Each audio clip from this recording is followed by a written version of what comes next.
ক্যামেরায় যে বিশাল জায়গাটা দেখছেন, যতদূর দেখা যাচ্ছে সম্পূর্ণটাই তরমুজের চাষ হচ্ছে।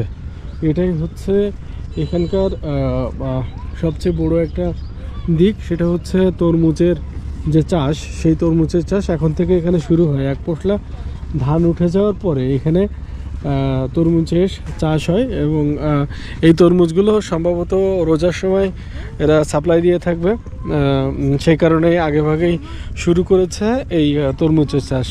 আমরা অনেকেই দেখি যে ভিডিওতে বিভিন্ন ইয়েতে যে তরমুজের চাষ করা হয় এই অঞ্চল দিয়ে, কুয়াকাটা অঞ্চল দিয়ে, কিন্তু কোনোদিন এরকম সচক্ষে দেখা হয় নাই যে আসলে তরমুজের চাষ কোথায় করা হয়।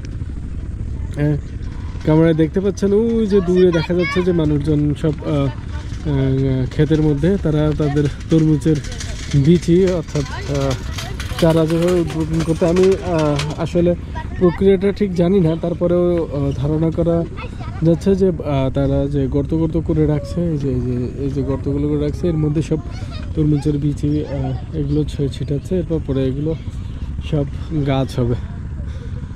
তো এটা দেখে ভালো লাগলো যে এখানে অনেক, আবার এইখানে যে দৃশ্য, এখানে যে বাবলা গাছগুলো, তারপরে এখানে যে গাছগুলো হয়ে আছে, এগুলো সত্যি অসাধারণ। যাচ্ছি লেবুচার এবং ওদিকের যে দৃশ্যগুলো আছে সেগুলো দেখতে।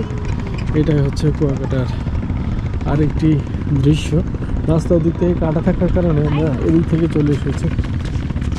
তবে যেহেতু কুয়াকাটার এই যে দৃশ্য, তারপরে এই পাশে এই যে বিচের অপর পাশে যে ফাঁকা জায়গাগুলো, এগুলো সত্যি অনেক সুন্দর। তোমাদের বাড়ি কি এখানে? কই বাড়ি কই? তাই তোমরা তো তাহলে তো সমুদ্র সমানে সাঁতার দাও, তাই না? দুপুরে কি গোসল এখানে করো? মাঝে মধ্যে। পড়ন্ত বিকেলে কুয়াকাটার দৃশ্য দেখতে আসে সবাই এখানে। সবাই যেমন উপভোগ করে, আমরাও তেমন এসেছি সূর্যাস্ত উপভোগ করতে, সবাই সবার মতো। এখানের আগের ভিডিওতে বলেছি যে এখানের বালিগুলো অনেক চিকচিক করে, অনেকটা গোল্ডেন কালারের, সিলেটি বালি বলে যেগুলো, সেগুলোর মতো। সত্যি অসাধারণ কিছু দৃশ্যের অবতারণা এখানে ঘটে থাকে।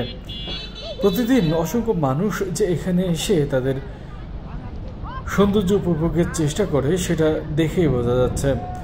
একের পর এক গাড়ি যাচ্ছে, একের পর এক মানুষ পরিবর্তন হচ্ছে, কেউ আসছে কেউ যাচ্ছে, এই ধারাবাহিকতা যেন এখানে লেগেই আছে। চরটা দেখে অনেক মুগ্ধ হলাম, তাই ঘুরে দেখতে নামলাম চরের ভিতর। যাব পানির কিনারা পর্যন্ত। সবাই মিলে যখন কোনো সমুদ্র উপভোগ করা হয় তখন ভালোই লাগে, ছোটগুলো তো অনেক আনন্দ পায়। এখানের চরের আরেকটি বৈশিষ্ট্য হচ্ছে যে এখানে চরের মধ্যে অনেক শামুক এবং ঝিনুক পাওয়া যায়। সাদা সাদা শামুক এবং ঝিনুকগুলো এমনভাবে ছড়িয়ে ছিটিয়ে থাকে, মনে হয় যেন কেউ সাদা ফুলগুলো ছড়িয়ে রেখেছে। দূর থেকে তেমনই মনে হয়। সূর্য অস্ত যাচ্ছে, আমরা সেটাও উপভোগ করছি। সত্যি এমন দৃশ্য সহজেই দেখা মেলে না। ক্যামেরা রেখে আমরা সবাই ক্যামেরার সামনে উপভোগ করার যে সময়টুকু আমরা পেলাম, তাতে সবটুকুই উপভোগ করার চেষ্টা করলাম। সত্যি অসাধারণ এই অনুভূতিগুলো কখনোই ভোলার নয়। পরিবারের সবাই একসাথে কাটানো সময়গুলো স্মৃতি হয়ে থাকে। কোনো এক সময় হয়তো কেউ তার কর্মস্থলের কারণে আলাদা হয়ে যাব, বেঁচে থাকবে এই স্মৃতিগুলো, যা দেখে সময় পার করব কোনো এক বয়সে, যে যদি মহান আল্লাহ রাব্বুল আলামিন ততদিন বাঁচিয়ে রাখে। বাচ্চারা তাদের উপভোগ করা সময়গুলোকে দেখবে, মনে করবে।